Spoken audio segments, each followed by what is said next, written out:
একটা কথা সবসময় মনে রাখার চেষ্টা করবেন, এই পৃথিবীতে সেই লোকই আপনার আপন, যেই লোককে আপনি দেখবেন সবচেয়ে বেশি পর মনে করেছেন। আমরা স্ত্রীকে সবচেয়ে বেশি নিগৃহীত মনে করি বাহিরের মেয়ে। দিনের শেষে স্ত্রী আপনার সাথে শয্যা সঙ্গিনী হয় যখন তার কাছ থেকে আপনার কোনো চাওয়া পাওয়া থাকে না, শুধুই আপনার কষ্টের ভাগীদার। সময়ের বিবর্তনে পিতামাতাও আপনার সাথে কন্টিনিউশন করে না।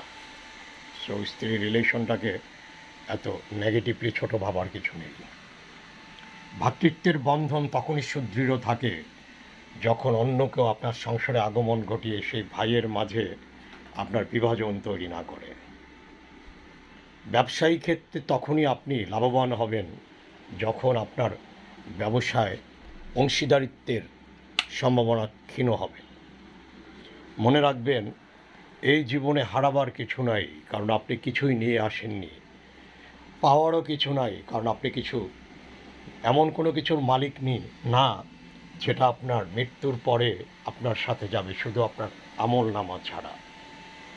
মনে রাখবেন, ভালোবাসার বিনিময়ে যে সবসময় ভালোবাসা পাবেন কথাটা সঠিক নয়। আঘাত প্রতিঘাত পেতেই পারেন, তাই বলে ভালোবাসা থেমে থাকবে না।